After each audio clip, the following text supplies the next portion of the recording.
came between us. You were like my best friend. The one I used to run and talk to when me and my girl was having problems. Cheater. Used to say it would be okay, so just little nice things I should do. But when I home and lay my head down, all I seem to think about was you made me want to leave the one I'm with. Start a new relationship with you, this is what you do. Think about it, ringing all the things that come along with you make me. What's up, y'all? Welcome back to the No Chaser podcast. I'm Timothy De La Ghetto. I'm Ricky Shucks. And I'm Nikki Blades. Nah, just playing. Once again, we are here alone in my house. But when I did last week's episode, because I literally did last week's episode just in that corner over there, just like on my laptop, just talking to IG Live. And I was like, everyone's like, yo, you should get everybody to like zoom in, like, because everyone's doing the whole, you know, like basically like Skyping in. Yeah. And I didn't know if I wanted to do that, because I felt like, I don't know. Doesn't feel the same. It doesn't feel the same, but everyone wants me to. But today, we just got done shooting Send Foods in my kitchen, so I figured why not have motherfucking David So stop by. We're already infected. We're infected already, dog. We've been licking the same spoon and fucking licking the same poon and Oh God. no, not the same poon. Just the same spoon. But we out here, we've been doing these episodes of Send Foods from my kitchen because obviously we're not allowed to travel, we're not allowed to eat out. It's kind of crazy how many businesses were affected by this. Like virtually anything that doesn't have to do with a grocery or a hospital is fucked. Isn't that crazy?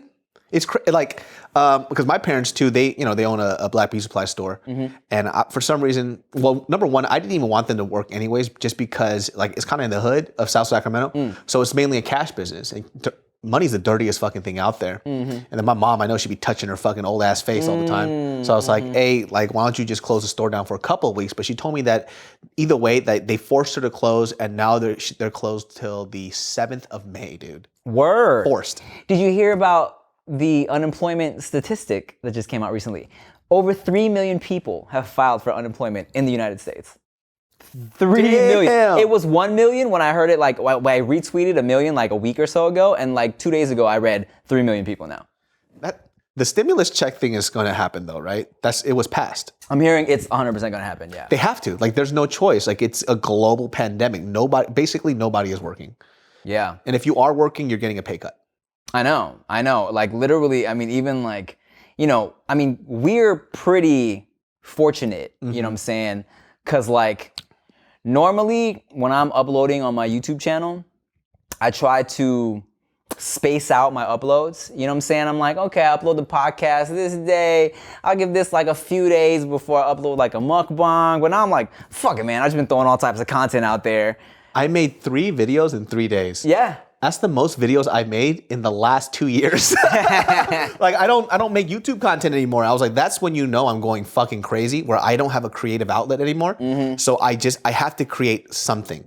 And so even all the comments are like, this quarantine's fucked up, but at least we got David back for the next couple months. Because I started doing podcasts, which a lot of people enjoy, but there's still the other 60% that still miss the old social commentary where I used to just talk shit to a camera. Yeah, totally. And I mean, people for sure miss like my skits and stuff. Oh, of course. You know, because I was like, I mean, aside from the Dear De La Ghettos, which people kind of get a Dear De La Ghetto vibe from the podcast. That's what the podcast is, yeah. But my main shit was like the sketches, you know, and I don't really do those anymore just because it's not really beneficial, you feel me? Like it's beneficial for my soul. Yeah. Like I love doing the sketches, but the views don't really come in like that for sketches anymore for me, and I spend money on those and I don't usually really make any type of return.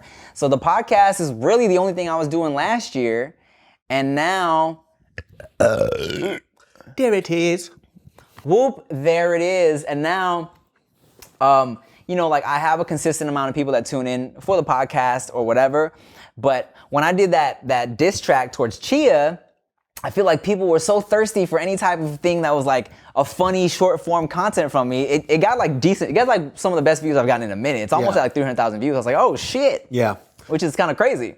It's weird because, and I was kind of explaining to people, I have a Patreon now, and those people who are on my Patreon, they're really keeping the channel afloat because they're actually, that Patreon money doesn't go into my bank account. It actually goes to pay for the people who edit and do all the podcast stuff. So I've kind of let go of the fact of like the channel's going to be really monetized. I mean, I'll have ads on there. So just to put in perspective for people who don't know, and I told people on my Patreon, they go, "Oh, are you really not making money?" On average, people for their CPMs, they'll make about $6 to $7. My channel makes about $1.90 to $2 CPMs. Shit. That's how little CPMs my channel makes. My CPMs are at around 3. Yeah. 3 or 4. Mine's lower than yours. Mine's half of yours, dude. That's crazy. That's how trash I am. And that's if you get the green light on your shit. Yeah, that's if I get the green If you get the yellow light, it's even like less ads you're getting. Exactly. It's crazy. You know what's fucked up, dog? And I talked about this on when I had Russell on, but literally, dog, I had a video removed from my channel for nudity or sexual content, and there's no nudity in it, and there's barely any what I would call sexual content. But YouTube put out a statement on Twitter saying, hey, because of coronavirus, we got fewer employees working, meaning, sorry guys, but you're gonna have a lot of videos removed even though they shouldn't be because the computers are doing it. So they're knowingly saying, yo, there's gonna be errors. Sorry. That's what they said basically. And because of that shit, I had a strike on my YouTube channel until May, and I wasn't allowed to upload for a week. That's crazy, dude. That makes that's like my Instagram, dude. I be putting the photos of myself half naked, which by the way is sexual, but it's not any worse than these girls who, like when I posted that photo, there's a model that I follow, right? She posted a photo of her tit out, her whole tit out on Nipple Instagram. and everything? Nipple and everything. I mean, she's a little boy chested, but you know, it's a very artsy photo. Yeah. Beautiful photo. She didn't get anything, and then my shit got taken down. Dog, it's so silly. There's a lot of girls that are like, I don't even want to say half naked. Like their whole ass is out. Yeah. And it's like, the fact that your little funny pictures got removed is crazy. It's a parody, and I'm completely covered up except for my nipples, which it's dude nipples, so it should be okay. But if we zoomed in on your titty, does it look like a girl titty though? Not in those photos, my friend. Okay. They look fantastic, nice and ovular. They're golden globy. That's what I'm saying. So it looks like girl titties. That's why the fucking system was like, who are these sweet Asian tits? Removed. That's why your homegirl with the boy titties didn't get removed. That's right, dude. They're like, they're so milky and creamy. What is this? Oh yeah. Yo, funniest thing that I mentioned on my podcast, which people don't, well, I mentioned that it was from you, but I saw that video of that Japanese porn. Wait, before you even talk about it, I told Dave, we were talking one day, we were shooting Senfus or whatever the fuck we were doing. I was like, bro, there's this fucking crazy ass Japanese porn that I came across. It's so fucked up, right? But like at the root, what the main shit is, the climax of it is, they tell this girl that her friend just died in this stunt accident. And then while she's crying, they're like, all right, well, you ready to do the scene? And they fuck this girl. By the way, the stunt accident is that she goes into her trailer and it explodes. They used actual explosives and blew up the trailer. Yeah. Yeah, like there's people on fire, fucking cars crashing. So they tell this girl that her friend dies. She's distraught. She still has to have sex with these two dudes. Afterwards, after they fucking nut on her face, the friend comes out and they're like, it was a prank. She's bawling her eyes out because her best friend just died. And as she's crying, she goes, you're so mean. She takes the cum off her face and wipes it on her friend. Oh. Japanese people are fucking funny, man. It's crazy, man. It's almost crazy how, it's not almost crazy. It's crazy how, you know, on the streets, they're so like respectable and quiet and, you know, clean. You know what I'm saying? But then like behind closed doors, like Japanese porn is some of the craziest, most innovative, wild shit I've ever seen. 100%. You know, I always say this too. Like, people don't know this, but there's YouTube people that I've met that their content is the cleanest fucking shit on earth. And I always say that you guys think that I'm extreme because my normal personality is like this, but this is the peak of who I am. It doesn't get crazy. I'm not doing cocaine. I'm not doing all this shit. But we would go to these like YouTube events and these like dweeby little nerdy, you know, very, very clean content people. Like, they never really drank. They never really partied. They never really had friends. They never got to do the stuff that they thought that was really cool when they were younger. So they're doing it at the age of 20 something for the first time, and they're fucking wilding out. And it's weird because it's like you've never got to do it when you were supposed to do it, and now it's like, I have attention on me, I have money. Now they want to do everything that they couldn't do when they were younger. And you know, it's crazy that you bring that up, because I remember a couple years ago, there was a YouTuber I knew who was like always, you know, he was spending a lot of money, I feel like, to live in like the hills and drive a nice car. But I could tell it was all for the gram and to like stunt and shit. And then he was so, you know, and then he would do all these tweets and stories about how depressed he was and how, like, you know, everything's all fake. And some people, you know, and I always noticed a pattern between like people that are popular on social media and then, excuse me, and then them talking about how everything's fake and they're depressed and shit, right?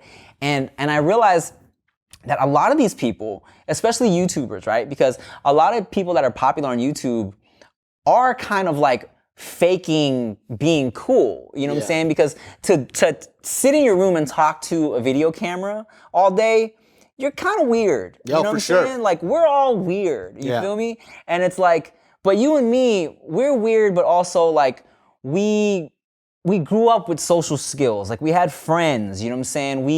We had a good social life. A lot of people that are kind of popping on YouTube are pretending to be that on camera, and they think that, like, now that they're making money from the views and shit, they think like, oh, like you said, you know, they were never cool back then. So now it's like they're really trying to be what they thought was cool, and they're doing all the shit that they thought would make them happy, but they're all fucking depressed. It reminds me of people who try to do sketches about talking to women and falling in love, and they're trying to make romantic shorts, but they've never went on a date. And so they can only imagine what it's like to be like that. It's like, when, you know, like the people who come to LA, right? They come to LA thinking that these are how LA people are, so they start behaving like how they think LA people should behave. Oh, I talk about this all the time. You know what I mean? And it's like every person that I've met in this city that I genuinely didn't like were people that weren't from here. And I was like, every people that I fuck with, i.e. you and like Bart and Joe, they grew up here. And I'm like, oh, these are just LA people. They're the ones that grew up around all this, and it's completely fine. But everybody who has a perception of what they think this city is and how they should behave, they're fucking assholes. They're doing that because they feel like they need to do that to fit in, you know what I'm saying? Because they see what they see on Keeping Up with the Kardashians or whatever the fuck, or like, you know, Love and Hip Hop Hollywood, and they're like, oh, this is how people are in Hollywood. This is what I want. This is what I want to post on Instagram, you know what I'm saying? So they come out here, they come to these like schmoozy events, surrounded by other people that have come out here for the same reason, and then they get mad when they can't find real connections or real friends. But it's like everybody that is surrounding you right now is pretending the same way you are. You know, like no one's here, no one's in that circle to make genuine connections. You know? Oh yeah, very true. It's weird because they're like, it was a while ago. I remember there was like a tweet that you commented back on, but they were like, it was something along the lines of people that, oh, people over here are so fucking fake, blah blah blah. They're only here to network. It's like, that's why you moved here. What the fuck are you talking about? That's what I'm saying. You get what you put out into the universe. Like, that's what you came here for, so that's what you got. So what's the problem? I've had to check a couple people on Twitter, man. Not check because, I'm not trying to be mean about it, but, you know, a lot of people come to LA and they get so sad when it's not what they expect it to be, you know? But you can't come here and automatically expect it to be this like fantasy of what you came here to pursue. You know what I'm saying? Like, you come here to work, right? And you also can't be mad when you're at these events and you only run into people that want to network and work. Like, that's why you're here, you know? For people who grew up in LA like me, it's like, I have my real friends, you know, and then I can go to these network events knowing that we're here to network. And I'm not mad at somebody who wants to use me because we're using each other. It's work, you know what I'm saying? Like, why would I want to help somebody with their career if I'm not getting something reciprocated, you know? Oh, for sure. And people that come from out of town are like, everybody doesn't want to fuck with you unless you can do something for them. Obviously, it's a relationship. This is a business, you know? You want to meet real friends, go fucking join a badminton class. You know what we need right now? We need to stay active even though we're all cooped up in our houses, okay? That's why you need to use BeachBody On Demand. And let me tell you what that is, all right? It comes as no surprise that we're all stuck in our homes for a while, so you need to work out, and you can even take classes in the comfort of your own home with BeachBody On Demand, okay? BeachBody On Demand is the easy-to-use streaming service that gives you instant access to over 1,300 super effective workouts suited for anybody at any time. The secret to getting results is getting started, all right? Your boy actually used the 21-day fix program a couple years ago, got mad fit, mad toned, and while I'm cooped up here in the house, I've been using 21-day fix. I like to do the dirty 30, because that gets me a nice little pump, nice little cut. Every time I do the 30-30 from 21-day fix, I'll be feeling like, yeah, I look sexy right now, you know? And it's dope because they got the best trainers. You get motivated by celebrity super trainers, you know, like Tony Horton, Joel Freeman, Jericho McMatthews, and Autumn Calabrese, who is the one that does the training for 21-day fix, okay? You can work out on your schedule, workouts as short as 10 minutes that don't require extra equipment. You know what I'm saying? Access it anywhere at any time on your computer, tablet, smartphone, Roku, all that stuff, okay? And just for you guys, right now, I got a special free trial membership when you text NOCHASER to 303030, okay? That is 303030. You get full access to the entire platform for free, all the workouts, the nutrition information, and support totally free. Just text NOCHASER to 303030. Boom. Hey, what's up, y'all? I know we're all bored right now, chilling at home, running out of snacks to eat, running out of food, and that's why you need HelloFresh, all right? So check it out. HelloFresh's recipes help you break out of your dinner rut with HelloFresh's 23 plus weekly options, including easy lunches and yummy add-ons, okay? And they help you save time and stress effortlessly because the average trip to the grocery store takes 41 minutes, even longer nowadays, now that we've got these lines outside. That's over 35 hours a year if you go once a week, okay? With HelloFresh, you can save up to 28% by using HelloFresh versus your grocery store shopping trips. And check this out, it's flexible and fits your lifestyle because you can add extra meals or lunches to your weekly order or throw in yummy sides and desserts like garlic bread and cookie dough. So feeding the whole family has never been easier with larger box sizes for more servings and more savings, all right? Me and wifey use HelloFresh literally every week. We get a little box on Sundays. She cooks up the little meals. I eat up the little meals. They're always fire. One time we had this bomb like bulgogi Korean beef situation. Super bomb, okay? And check this out, guys. I got a special deal for y'all. Go to HelloFresh.com/NoChaser10 and use code NoChaser10 for 10 free meals, including free shipping. That is just lit, okay? Like I said, y'all, HelloFresh.com/NoChaser10. Use code NoChaser10 for 10 free meals, including free shipping. Boom. You know what I'm saying? It's what they're expecting from the industry is wrong, right? It's like, if that was a networking opportunity, then of course it's like a reciprocated thing. It's like, oh, we're gonna do this together because we're gonna create something dope and you and I both get social currency from this shit. It's not like I'm gonna invite you over to my house to have dinner. It's not the fact that you are gonna meet my parents and shit like that. And they're like, oh, I thought we were friends. We're working homies. Yeah, man. You know what I mean? Like, you know, we talked about how there's homies, and then there's the homies. You know what I mean? You just know where you're at. I was telling Kev on stage, I got like tiers, you know, tiers of friends, right? I got like my day ones were my boys who I fucking, those are my... Rick, Ego. Yes, PD Flow, those are my guys. We cannot see each other for months. We can see each other every day. Nothing has changed, you know? And then I feel like I got my second tier of people who I work with and I fuck with outside of things. You, fucking Bart and Gio and Joe and like Andrew Garcia, like Benji, who like, y'all not my day ones, but I can kick it with you guys. Yeah. I would like to kick it with you guys. Yeah. You know what I'm saying? You guys are my friends.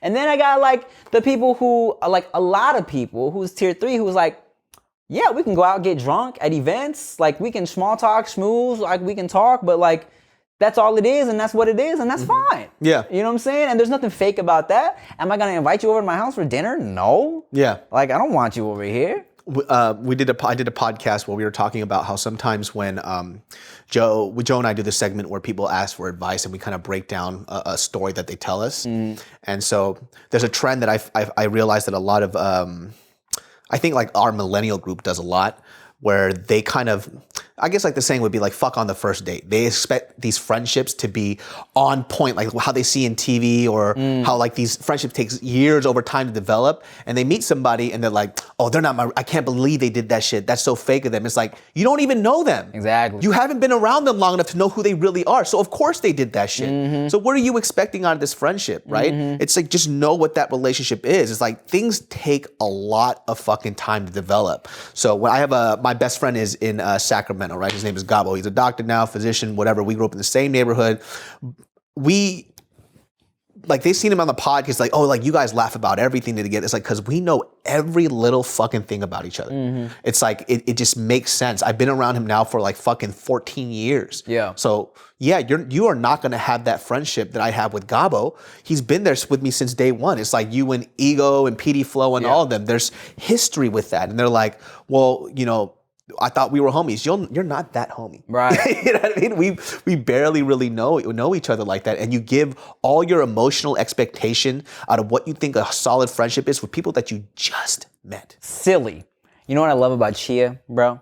That's different from other girls? Because so many girls, bro, want to be best friends with other girls when they've met after a day. Yeah. Besties! Yeah, like want to fucking like hug on each other and be besties and confide in each other after a day. Chia's like, get this bitch off of me. Yeah. You know what I'm saying? I remember one time, like, this girl was all hugged up on Chia. They had just met. And then I was like, babe, are you comfortable with that? She was like, no.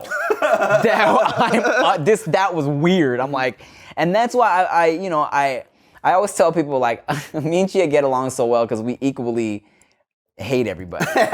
You know what I'm saying? Like, we just have a mutual, like, you know, it's not, you know, and I say that because it's funny, but it's more of like an understanding of you shouldn't let everybody in so quick, you know? Yeah. Like, the special people in your life are special for a reason. Yeah. You know what I'm saying? And like, I think one of the main reasons why people like you and me have been able to stay sane in this business is because, you know, you kind of have to protect your energy. You feel me? You have to protect who you let in to your, like, your world. You know what I'm saying? It's like, yeah, you can work with people, you can build relationships, but at the same time, like, what you deal with on a daily, you kind of have to be careful of who you give that out to. You feel me? Yeah. Like, you got to protect that energy. Yeah, and like, it's just that it's really true about having like a solid group of friends, because I think, like, when I came here, when I go to these college shows, people ask, like, oh, do you kick it with this and that? I was like, you guys know who I kick it with. It's the people that you see in my videos. It's Bart, Joe, Gio, you, and then my buddy Khalif and Ray, and I'm like, that's about it. Like, there's not them. It's like, oh, you don't kick it with these people. They're not your friends. I was like, they're acquaintances. Yeah. Like, we get drunk together. Yeah. We don't do that, like, tight, close-knit, like, and I personally, it's not that I don't care about them at all. It's more like I don't care about them in that type of way. Because when you get older too, especially like if there's a young audience listening to this right now, you have to realize where you get to spend your energy and where you don't. Because Tim too, he's also married. A lot of his energy is going to go into the person that he loves, which is the person that he's with. That's why after a while, like when I was younger, I probably arguably have more homegirls than I do have more like homeboys. Same. So, but like not super close. I got a bunch of like tight boys, yeah, but with the homegirls, right? Yeah, So it's like, I think a lot of the times when I started to realize, like when I got with Mariel and then she and I became a serious couple, a lot of the homegirls, they wanted to like, tell me about the problems and stuff, and I just was like, I don't care as much right now. Like, I gotta listen to this woman's problems a lot, and she has a lot to deal with. So I can't give up that much time to you guys like I used to anymore.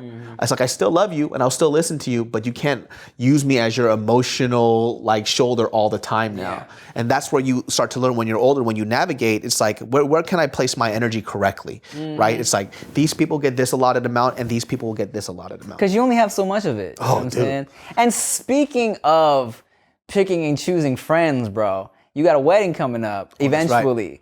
And let me tell you, dog, people come out the woodworks when they know you got a fucking wedding coming up. Motherfuckers you ain't talked to in years will be like, yo, excited about your wedding, bro. Can't wait. And they will be real life actually hurt when you say, you're not invited. They'll be like, oh, it's like that? Like, bitch, I haven't talked to you in 4 years. Do you know what the funny thing is like, I feel like you and I have the same vibe, but you're a very just mindful human being. You care about people's feelings. I had that same conversation where a homie came up to me, and we see each other probably maybe once every 2 months, right? So it's not like I haven't seen him in years. But this was he's like, yo, man, that wedding's gonna be popping. I'm like, cool, I'll send you photos. He's like, what you mean? I was like, I'm not spending money on you, dude. Yeah. Like, it's a small wedding, bro. Like, what the fuck? Why would you even think that? And now you made this awkward for yourself. It's not awkward for me. It's awkward for you now. Here's what people don't realize about weddings, dog. And if you get people that have their feelings hurt, when you break it down like this, they start to understand. Because you tell somebody, like I had a wedding of 200, right? So people think, oh, yeah, I'm invited. 200 people. Why wouldn't I be invited? That's not a lot. But here's what happens is, you have 200 people. That's 100 for her, 100 for you. You have every guest wants a +1. That's 50. That's 50 for you.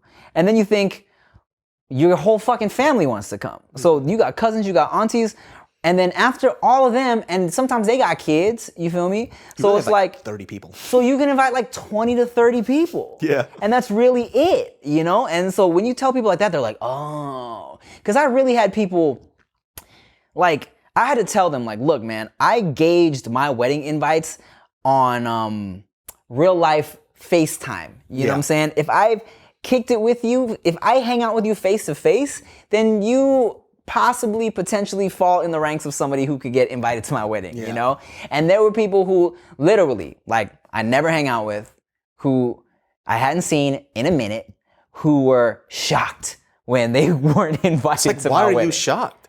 It's that's so fucking odd. And even for me too, unless it's I don't know, my bestest friend ever, right? I'll feel a certain way. Yeah. But if I didn't get invited, it's more I get it.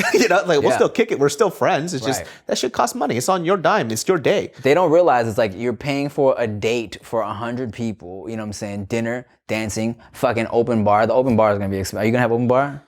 This is what I'm gonna do. I'm gonna go to Costco. I'm gonna get a bunch of liquor and leave it on the table. That's Vietnamese style. Yeah. To have the bottle right there. Yeah. Yeah, man. I had a bougie fucking venue. Your wedding was fucking dope. I loved my wedding, dog. Amazing. I loved that shit so much. I almost want to throw another one. You know what I'm saying? Don't you fucking dare. That shit was expensive. I could already tell. I was like, oh, this is nice. It was expensive, and it was crazy. The food was fucking good. The food was bomb too. See, look, I let Chia handle all the creative aspects of it, the colors, the aesthetic of it, you know what I'm saying? And my main shit was I just wanted the food to be good, you know? So we she kind of, she helped me choose which appetizers we wanted and what we wanted for the actual food, and we had our tastings, but that was kind of more, she kind of let me handle that, because she knew that was important to me.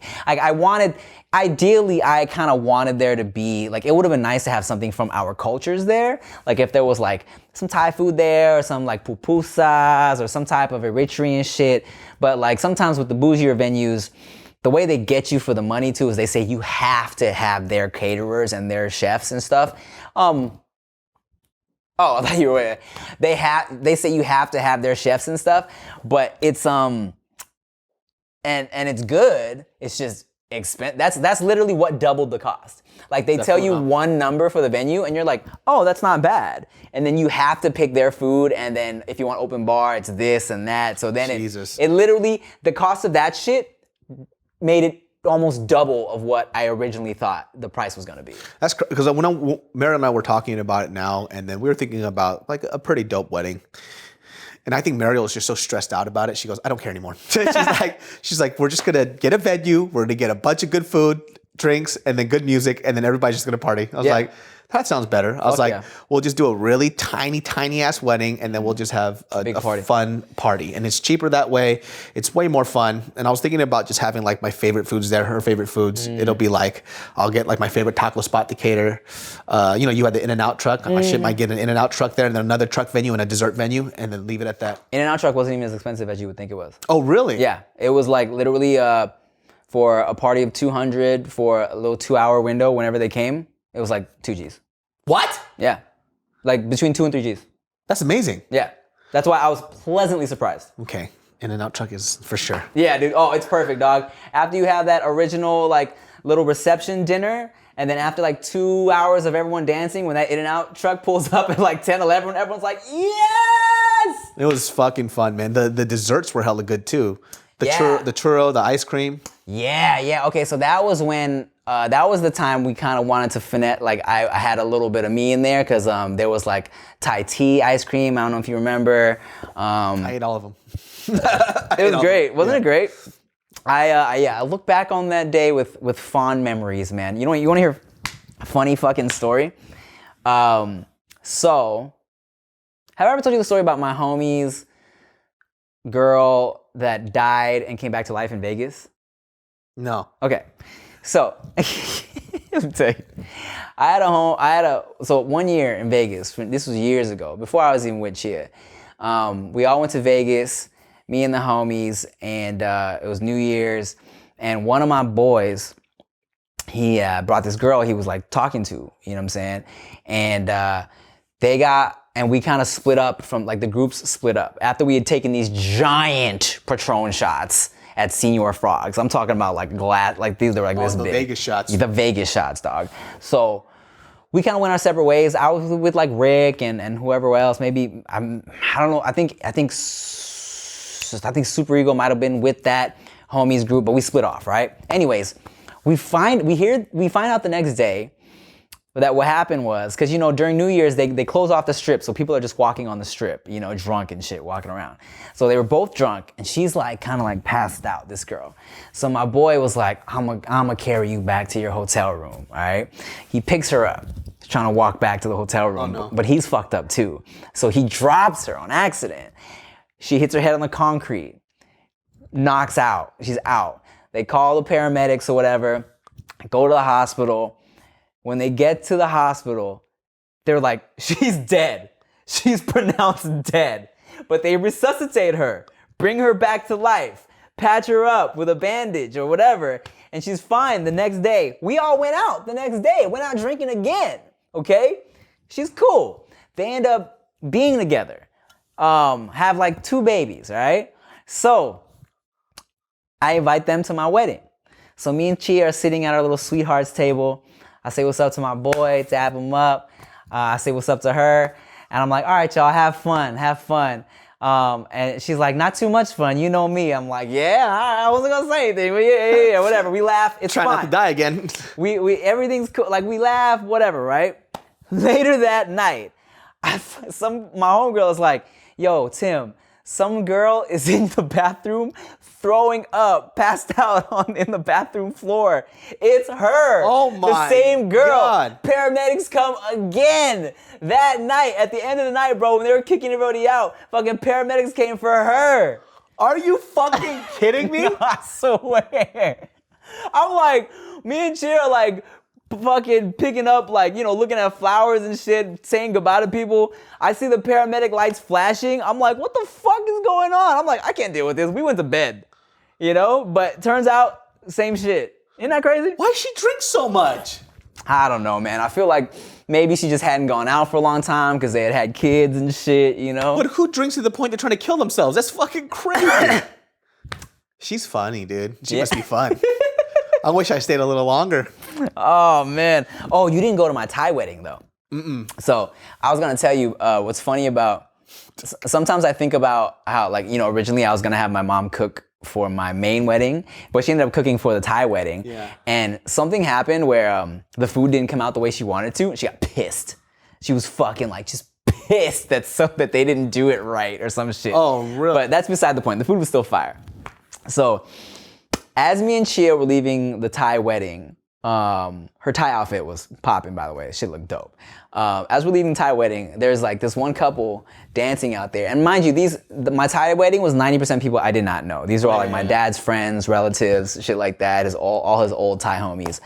There's this couple doing like fucking like swing dancing, you know what I'm saying? Yeah. Swing dancing on the dance floor, fucking tossing this girl around and shit. So at one point, he tosses this girl this way, and her legs swung around, kicked another lady in the face, dude. So this like swings this girl around, and this other girl gets knocked out, kicked to the floor, dog. And then like everyone's like, oh shit, like a record screech, you know? So I'm like, me and Cher are like, all right, Dad, good night. I'll see you guys later. We're like, oh shit. That's fucking crazy, dude. Yeah. That's a straight up UFC knockout. Yeah. I mean, I think she ended up okay, but I was like, oh. Dude, sloppy drunks are crazy. When I was in college, they used to do, like in the quad at like UCR, they would have concerts and shit. Yeah. But there's this girl, like this one Mexican homie, she used to get fucking pissed drunk. And I know. She's like from the hood, and she's like one of those girls that, you know, she did like hood rat type of shit, but she was very smart, very intelligent, and she wanted to be more than what she was. So she went to a university, she got into UCR. At the time, of course, it's anybody can get into UCR. I think even now it's pretty easy. Okay. But she still went to a university, but she still drinks like a motherfucker. Mind you, she's 18, but she got so fucking passed out drunk. I had to carry her from the quad all the way to her fucking apartment, like firearm carrier, like this, just bouncing. And as I'm carrying her like this, she's throwing up over my shoulder. Fucking disgusting. But the funniest fucking part of the shit was, a buddy of mine is Rishi. This motherfucker is holding, we couldn't get her to the bathroom because she started yakking, so he had like this ceramic bowl that she was throwing up in. And this was like holding her head up by her hair and like this. And he gets a phone call from his brother who he hasn't heard from a while. He goes, oh my God, it's Raj. And he lets go of her face and she cracks her teeth on the fucking ceramic bowl. She's like, blood everywhere, dude. Fucking crazy. And I was like, yo, what the fuck are you doing? He goes, dude, it's my brother. I haven't heard from him in ages. I was like, bro, you should look at her fucking face. Oh my God. Sloppy drunks are the worst to fucking deal with, man. I remember, so every year for New Year's, we used to go to PD Flo's house. This is before, like, you know, this is when we were just like fresh out of high school and shit. And I remember one time I was super drunk, and I was like, my only memory of this night is I threw up on my dick. Cause I was Sorry, what? So sometimes when I get really drunk, I just need to take a shit. You know what I'm saying? Well, I have to shit all the time. So it's like, I remember being in his tiny bathroom by his living room, and just like, and like trying to poo and just like doing like this, and like fucking like I threw up a little, like I threw up, and I was trying to like just avoid my junk, and PD Flo just being at the door like, yo, you okay? You okay? I'm like, dude. He says this all the time. I'm like, dude, I puked on my ding-a-ling. I puked on my ding-a-ling, man. And he's like, dude, that's all I remember. You saying, I puked on my ding-a-ling. Dog, the most drunk that I've been recently was when we fucking went to Picklesburg. Really? That was the most drunk I've been. Oh, yeah, we slammed like 4 or 5 drinks. That was the most drunk I've been in a long time, dude. I don't remember most of that shit. I just remember, the saddest thing that I remembered was that sandwich that we got from that famous place. And I wrapped some of it to go, which I don't even remember doing that. And then I woke up and the sandwich was on the floor. Okay. And I grabbed it and I ate the sandwich off the floor because I was so hungry. I was like, this is a floor sandwich. Oh, and God. I ate half of it. And Ew, hotel floor. I was drunk. Yeah. So I ate the sandwich off the floor. I put it back on the table. I laid down. I fell asleep for like 20 minutes. I rolled out. I threw up. And I came back. And then when you came in and you had some food for me. Tacos for you, yeah. Yeah, the tacos for me. But my voice was like 3 octaves lower. Yeah, you sounded like dude from Boyz II Men that no one remembers his name. I straight up threw up like 3 or 4 times. God, I didn't know you puked. I puked a lot. Well, we drank so. You were fine. Yeah. Yeah. Because even before that, we had the pickle beer, and then we had a shot at that small bar, and then we went to that wine place. We had like 3 mixed drinks, a couple of wines, and that was in a matter of like 30 minutes. You know what? I don't know why I was so okay that day. Because you drink a lot. Like, well, I do drink a lot, but sometimes, like, I mean, look, okay, when we did Send Foods in the nude beach one, remember? When I was like spitting on people? That shit was hilarious. I was drunk, right? But I don't know why in Picklesburg when we drank, You were fine. I was like super fine, and you were drunk. I was drunk. I just looked like a ripe clitoris. I was so Yeah, I was just like bright poking out, pink. ready to go, fucking diddle me. Diddle me. Have you ever seen the WWE China porn video? I basically look like her clitoris. That's immediately what I thought of. That's exactly what I look like. If you guys don't know what we're talking about, China, rest in peace, from D-Generation X. Oh, China passed away. China passed a long time ago. That's right. Yeah. If you guys have ever seen the China and X-Pac sex tape, her clit, Huge. huge, like a pinky. Like a little thumb. Yeah, it's crazy. It's from like the testosterone or some shit or whatever. Yeah, I mean, and they say clits are just basically like underdeveloped penises. Yeah. And so it's like, but that motherfucker, Huge. yes, dude. Disgusting. Like a fucking cocktail sausage. The shit that you get in a fucking Bloody Mary. It's like one of those Yeah, little sausage things. Hanging on a toothpick. It's just like, I was like, first time I saw that shit, I was like, ah, that's crazy. You want to hear something fucking funny? Yeah. Not funny, actually. Kind of sad. Have you been getting those fucking links because of the coronavirus that links to that fucking huge black dude's dick? Yes. He died as well. He's dead as well. He passed away. So he's a guy who passed away. Yeah. Had no fucking idea. I didn't know either until I saw, I think it was like a Twitter, just like a, you know how they have the little moments for you shit? And, because did I send you that link with the with the picture or? You probably did. I got about 30 of them. I got about fucking 30. So if you don't know what we're talking about, everybody went, like a couple weeks ago, when people were like super concerned about the coronavirus shit, I mean, we still are. Everyone was sending links to like, oh, like these are the latest statistics on how to stay safe from coronavirus. And you click the link and it's a black dude, huge dick. Huge. Crazy. Like fucking a loaf of bread dick, all right? And then I saw an article that was like, you might recognize this man from clicking on coronavirus links who is actually dead. I was like, oh shit. Yeah, I was like, well, now it's not going around as much. Now they found that he died. They thought he was still alive. The first one that I got was like, coronavirus has now been confirmed that it comes from Wuhan bats. And then when you click the link, it's that dude as a bat with his dick out. One of the funnier ones that I saw was, this was actually from somebody who ran out of memes and they just started to create their own. They're like, hey, you should really try this coffee. And so she opens up a Keurig pod, right? And then she goes to her Keurig machine and then she clicks on, but it's the picture of the dude and the dick is where the spout is and it starts pouring out. Oh my God. You made your own fucking meme. That's so fucking hilarious. Guy or girl? Girl. Hi. She's fucking funny, dude. That's cool. Cracking the fuck up. I saw this other one too, where it was, they were like, hey, yo, they're like, I bet you can't find Waldo with this. You just see him in the corner right there. I was like, damn. People are fucking funny, dog. That was one of the funniest fucking things I've seen, dude. I wish I knew how he died. Like, Maybe heart attack or some shit, or he was like a pretty big guy. he's pretty buff. You think like roids or? Maybe roids or some shit. I look at something like that, I'm like, maybe roids and diet or something like that. Damn, man. You know what's crazy? To pivot into some like sad shit, just because it came into my mind. There was a while where I was training with this like super healthy buff black dude, right? From Long Beach. And His name was Lavelle. And he was super healthy, didn't drink, you know what I'm saying? Had a family, 2 kids, and then one day, bro, his car, he was in the carpool lane or something like that, car crashed, died, 2 kids too. Damn. Yeah. See, you never know when you're I gonna know, go, and that's dude. why it's so fucking sad. It's like, when shit like that happens, it's like, wow, like, you have people working out every day, being super healthy, you think like living your best life, and then some shit like that can just happen, and everything's just gone. Have you ever actually seen somebody die in front of you before? It's just a fucking weird experience, man.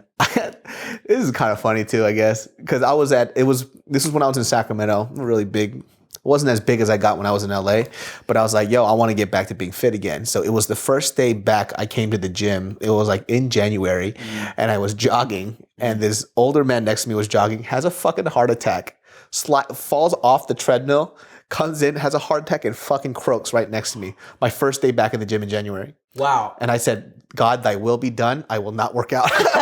That's a sign for sure. I was like, I'm staying fat. I get it. But the dude had a heart attack. Wild. Slid off the shit, fell over. And I thought he was knocked out, but he was just dead. Slid off the treadmill while I was going? He got a heart attack. So he did one of these like it was literally like one of those things where he's running, and I have my headphones in. I'm recollecting this off the peripheral of my eye. And you could tell like he's like grabbing onto it, and you see his leg just kind of spin and just kind of falls off. Shit. And then he's just like clutching his shit. And then I'm like, I didn't really look over and stare because I was listening to music. Yeah. But then I kind of just glanced over, and the dude just stopped moving. And I'm like, did this guy die? And people were freaking out trying to help him out.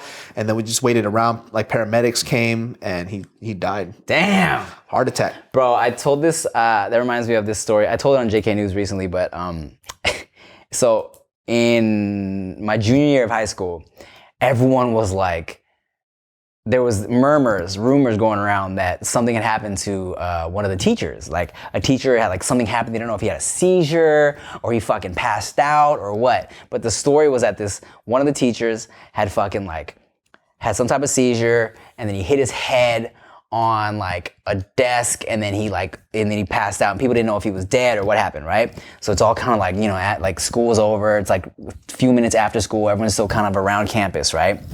My boy Cameron comes up to me just like this. We're all chilling there, right? Imagine you're chilling there with your backpack. He comes up to me with his backpack. He's like, man, my biology teacher died. I started cracking. I was like, don't say it like that. What the fuck? But apparently this fucking teacher, in the middle of like a lecture, bro, had like a seizure, passed out, hit his head on a desk, died. In the middle of fucking biology class. Damn, that's traumatizing, man. Isn't that crazy? Like watching people croak it's weird when you see somebody dead. That's why I really believe that I think our body has spirits. Like there's something about us, I don't know why, I don't know, this is like some fucking existential shit, but like if you've been to a funeral before and you look at a body and it's the same person, like you see the body even though it's embalmed, but it doesn't look like it's them. it's like it's not them. Right. It's like the spirit is gone. That's when it looks like it's just a shell. It's a shell. For sure. I'm like, dude, I think there's like our body has something a little extra in it that's just more than its biological essence. And when I first saw my grandma in her casket, I was like, oh, her spirit's gone. Like, that's her. That's everything about that is her. Yeah. But it's not her. Right. Right? 100%. Like I haven't been to a whole lot of funerals. And one funeral I went to that had an open casket like that, because I think I've only ever been to one open casket funeral, and it was a friend of a friend from high school, and when I saw him laying there, I was like, that doesn't even look like a person. You know what I'm saying? Like it looks like a person, but it doesn't feel like it's a person. Exactly. It looks like just like a wax figure. You know what I'm saying? And yeah. Because you would think it probably just looks like somebody sleeping. It doesn't. It's the whole essence of that human being is gone. It's like, oh, my grandma is not here. Like she's just not here. And I looked at that body and I couldn't even cry for it because it didn't seem like that was her. It looked like I was looking at somebody else's body. I feel you. It's weird. Like I think like death is one of those things that nobody really can like prepare you for. You don't know what that really is. And then when my grandma passed away, I was like, oh shit, like you will never ever get to see this person again. Did you cry? For sure, but then, oh, this is kind of funny. So I find a lot of things funny that most people wouldn't find funny, but I'm at this funeral. So if you guys don't know, like Korean people, when they mourn somebody's death, they lament really hard. Like you see this in a lot of K-dramas where they'll have like a shrine of them, flowers and a picture, and then the family will be there, and they're literally screaming their fucking head off, like, why me? Like take me instead, take me instead. And that's a part of the mourning process. It's very, very hard to watch. And so we're at the funeral, right? And then I'm sitting there and I'm up there too, right? And my dad's giving a speech. My dad's not even crying at all. I'm tearing up like a motherfucker, just tears running down. And then all of a sudden, my mom out of nowhere, she just goes, "Ma!" And then that shit broke me out of my sentence. And then out of nowhere, she just goes, like, Omoni means like mother-in-law. She just goes like, Omoni! It just collapses to the floor. And I am up there like biting my hand, trying not to laugh. Because you've never seen your mom do this before. No, but it was like out of fucking nowhere, Mom. What the hell? Like, there's a time and a place for this shit. And then I'm sitting there just biting my hand, and people think I'm bawling. And then I look at my brother. I think my brother's bawling his eyes out because he's seeing his mom cry. I look over, he's crying, laughing. And so we're both just dying laughing. Like, what the fuck is this? Like, what are you doing right now? And I just remember like my mom, and she was like, as like, you know, our moms are hella dramatic. And then, you know, this is a time where we're mourning my grandma's death. And then she looks at me, she goes, "This is why you need to treat me right while I'm here." I'm like, oh my God. yeah, thanks for making this about you, dude. Like, why would you say that right now, dude? And then she's like talking about like, you need to be nicer to me. And I'm like, oh my God, woman, dude. After you just screamed. And you went, oh my God.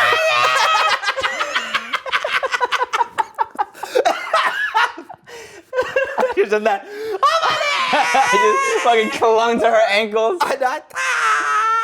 So like my dad has always talked about and joked about death ever since I was a little kid. So I never had issues like some people have like issues talking about death, you know what I'm saying? Like it's a weird topic, but it was never strange for me, you know what I'm saying? Because my dad was always very upfront about it. Even when I was a little kid, he was like, you know, it's a normal part of life. This is like, I'll be gone one day. He would always say two things. He would always say like, I don't like, and he says to my mom all the time, but he's like, don't come crying at my funeral. You know, he's like, I don't want you to cry at my funeral. He's like, show me that you care now while I'm still alive. He would always say that. He's like, I don't want you to come crying at my funeral. Like, he's like, if you care about me, show me right now. You know what I'm saying? And he would also say that when he's dead, he wants me to fucking taxidermy him and have him posed in a high five position at my house so that my friends can come and high five him. Lightweight, that'd be fucking tight. Dude. It would be kind of tight, it'd be creepy. Yeah. I was like, let's just do a statue, Dad. Yeah, exactly. You know, one thing that's cool that they can do is like, they'll put, you know, like the ashes in a stuffed animal or some shit. Oh yeah. Or I've seen some things where they can take the ashes and crush it into a diamond, and you can put that on. Oh, because it's carbon, right? And they can make a diamond out of it. Yeah. What I want to do when I die, I want my kids to bury me under a fruit tree. And so that tree will take my nutrients. I'll live forever, and then my grandchildren have to eat me. Yeah, it's like, dude. Grandpa's a part of you now, dude. Those strawberries you ate, that's Grandpa. Fucking David So smoothies, bro. I know, but actually strawberries don't come from trees, so that was the dumbest thing I've ever said. Yeah, vines, you idiot. Yeah, or whatever. I don't know what they come from the earth. That's all I know. But they actually do that. They actually have this thing where you could actually take, instead of a funeral plot, they have like a garden full of like fruit trees or trees, and you can actually be buried under the tree, and the tree will use your decomposed tissue to grow. That's cool. And then you get to live forever in a tree. Until they cut down the tree. Don't say that. Don't say that. Then you'll be in pencils and you'll help the education system. True. That's kind of dope. Yeah, I thought that was a really good idea. You know, I always, do you believe in reincarnation? No, I don't, but I really wish I believed in it though. Someone told me about some shit the other day, dog. Have you ever heard of the egg theory? No, what's that? The egg theory is interesting, man, because it's like, I don't know if it's based off, like, so the person that wrote it, I don't know if he's a philosopher or what. I should look more into it, but the egg theory is based on a short story, okay, about this guy who dies, and he starts talking to someone who he thinks is God, basically, right? And then so as he's asking this person or this being questions, And he's like, well, what's gonna happen to my wife, right? And he kind of and God is like saying like, oh, you know, your wife is gonna be sad. Well, she's actually gonna be kind of relieved that you're gone because, you know, you guys had problems, but she's gonna feel really guilty that she felt relieved. He's telling him all this stuff, right? But basically, the egg theory, right, is interesting. It's that when you live your life, your life you're living right now, you're living it just so you can learn a certain amount of lessons, okay? And then you die, and after you die, you come back again, and you live your whole life again as another person. Like, it could be me. You live again as me through my perspective, so you learn again. And then when I die, or you as me die, you come back again, and it's like you're Andrew sound guy, and you live his life. You learn all his lessons. And then and the theory is that every single person in existence is you living again to learn. And once you've lived as every single person in the universe and you've learned everything you can, then you become a god. And then you exist with all the other gods who have done it already. So the egg theory is that your whole universe is an egg so that you can grow. And then once you've lived through all these experiences, then you can hatch from your egg and you become one of these beings. That would be fucking amazing. Right? That's actually comforting for a lot of people who might be even afraid of death. Mm-hmm. It's a lot better than the heaven hell thing, though. That's for sure. That's for sure. It's like, look, man, I gotta do a lot better than this. Heaven and hell is good for because like you and me both grew up in very, like, you know, you were almost a youth pastor. Yeah. I was also almost a youth pastor. Like, you know, my youth pastor was looking at me as someone who could be a potential youth pastor. But we grew up in the church, right? Yeah. And early on, you know, of course, when you're going to a Christian school, you have people and you ask questions, and there are people who are like, well, you know, like Christians think they're better than other people, right? Yeah. Because, like, you know, you believe in God or whatever. And I kind of told people early on, it's like, nah, it's like, it's not that Christians or people that believe in a higher power think that they're better.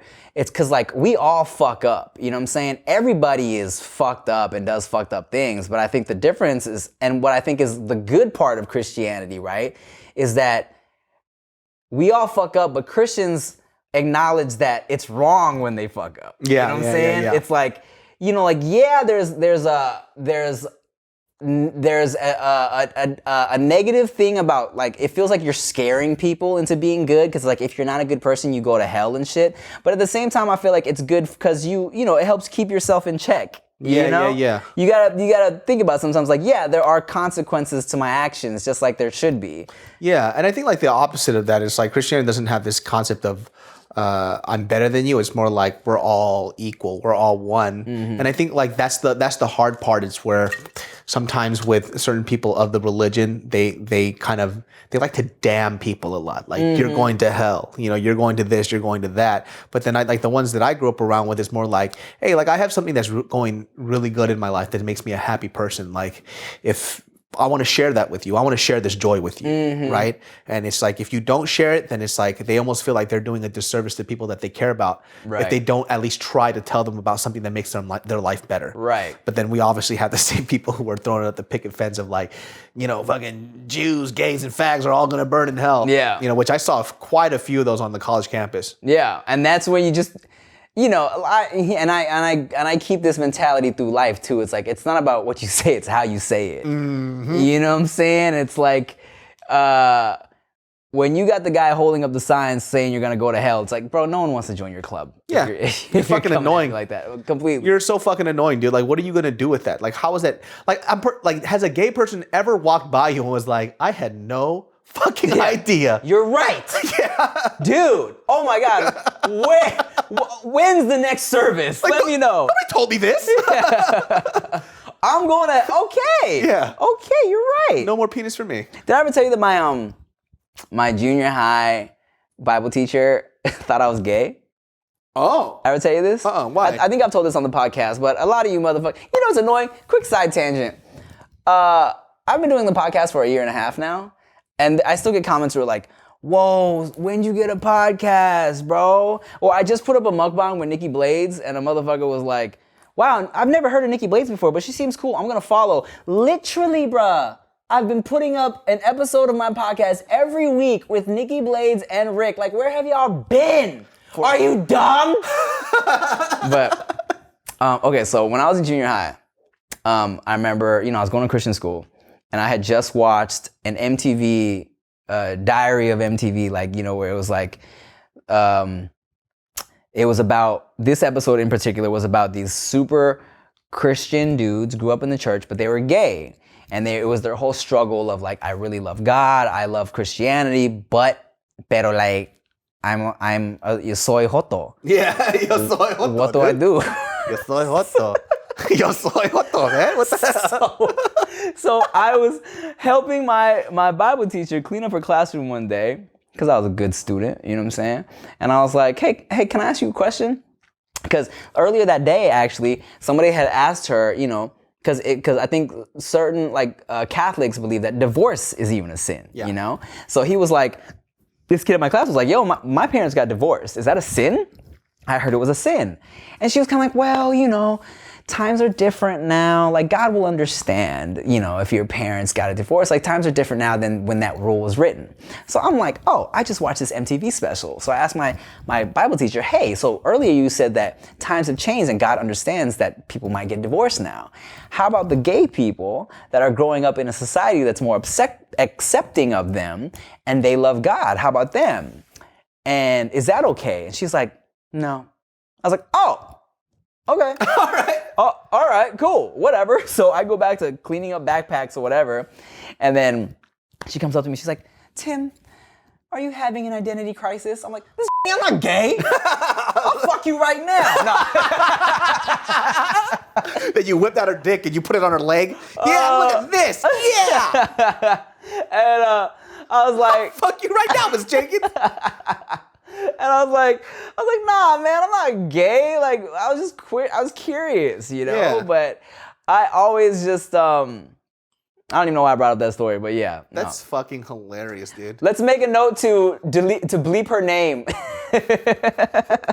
But yeah, man, I was like, and that's the thing, and that's the kind of what got me, I think when you grow up in a certain religion or you grow up in the church, everybody reaches that point where they start to ask questions, you know what I'm saying? When you start to ask questions, then you kind of start to think like, this doesn't really make sense. Like, I'm 100% grateful for the foundation that I got from going to Christian school, and all the lessons I've learned, but for sure, I got to a point where I was like, I don't know if this necessarily makes sense for me, and like, I definitely still, for sure, believe that like God is real, and I have my personal relationship with God, and I talk to God like pretty regularly.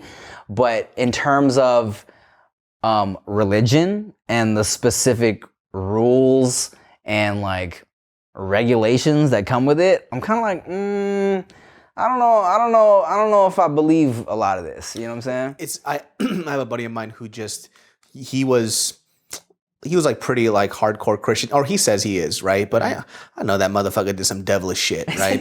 But in his definition of what he was and how he viewed religion, he was like, I was all in, right? I was like, bro, not really, dog. Like you were kind of like half foot in too, right?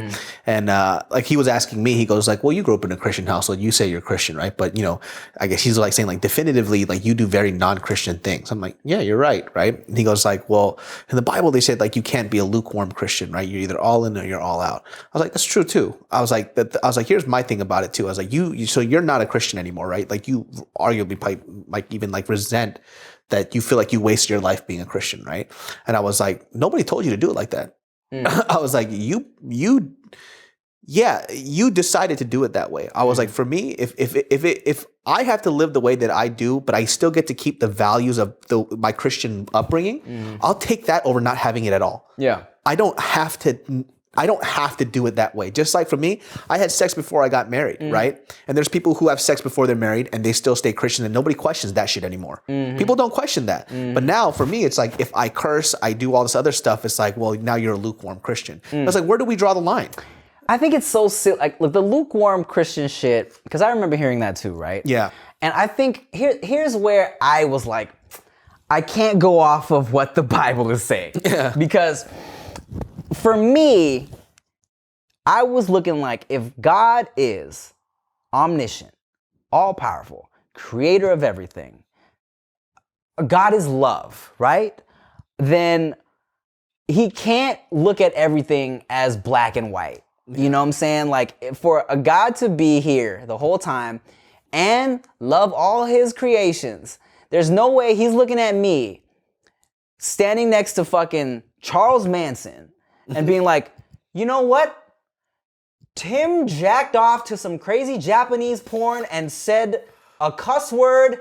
He's going to hell with Charles Manson. I don't care. That's what's in the book that I wrote. Yeah. That doesn't make sense. Yeah. You know what I'm saying? Like, it doesn't make sense that God would not be able to look at the gray area. You feel me? And that's where I kind of had to be like, I can't look at this book anymore as fact. You feel me? Because I feel like once you take rules that were written down by who knows who and try and use that to dictate how to tell other people to live their lives, then it's like, here's where it fucked up for me too, bro. Here's where it fucked up for me too.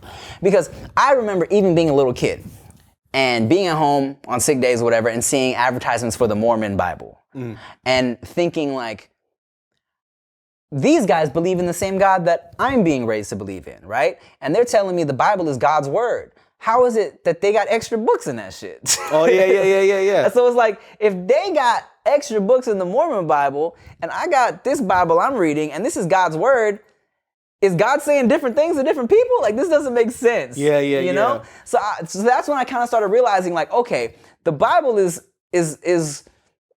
being deciphered by different people, you know? And I'm like, all right, let me leave this alone. I'm gonna just talk to God.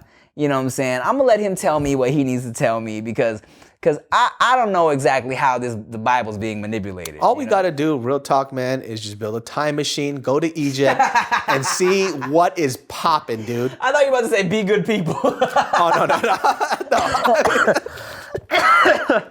I mean, go back in time, go to Egypt, and see what's up, dude. Yeah. We see that fucking Red Sea split. I'm like, Jesus, what's up? Boom, saw it. Game over. Moses split the water. Was it? Yeah. Oh, that's right. Moses did. But I'm saying that's the power of Jesus. Amen. Hallelujah. Old Testament, New Testament. All we gotta do is be like, go back in the time machine and be like, Jesus, you see that pool? Walk on this shit. Dude, man, I dare you, blood. Walk on this shit right now, cuz.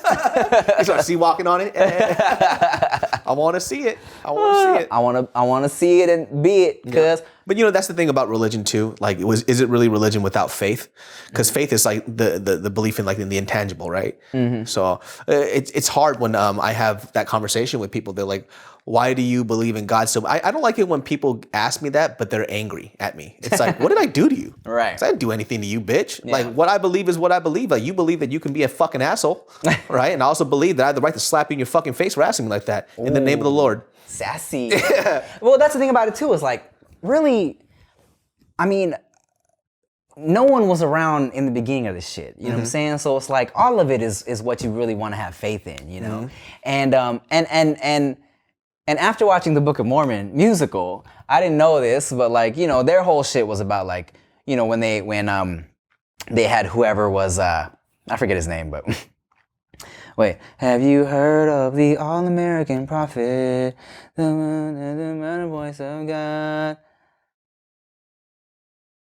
All-American. Anyways, whatever their prophet's name is, it says that he asked God, like, how come you can't just show me these plates so I can show the people and prove that you're real? And God's like, well, that's not really the point. You know, God's like, hey, you know, they have to believe. That's the whole purpose for it. And yeah, people can say like that's an easy way to be like, okay, this is fake. But at the same time, yeah, man, I think having faith in not only religion, but having faith just in general is important. Nice. You know, people need something to believe in, you know? It's just like that it's that power of believing in something bigger than just yourself. It doesn't really have to be religion, but I think religion is that thing that really gets us to believe in a greater good.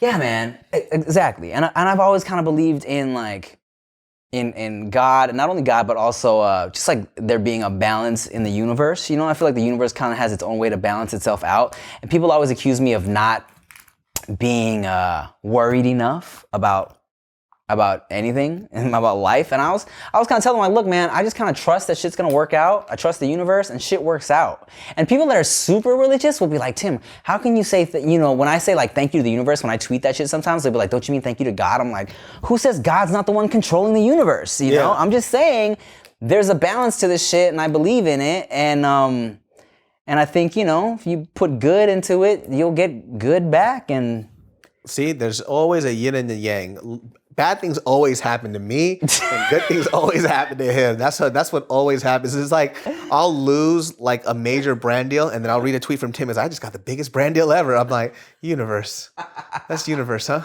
Hey, man, but hey, if things are going bad for you on the yin and yang, that means it has to balance out, bro. Yeah, somebody else's shit has to come to me, please, please. Fuck. Hopefully it's not me. No, you'll be fine. Yeah, you're right. All right, y'all. Well, shout out to my guest, David So. Make sure y'all listen to his podcast, Genius Brain. How often do you upload your podcast? Twice. So every Thursday and every Sunday. Damn. So if you get sick of waiting for mine every week, tune into his twice a week. Thank you for watching. Love you guys, and stay safe out there. Wash your hands, sanitize. Eat booty. Eat the booty. Bye.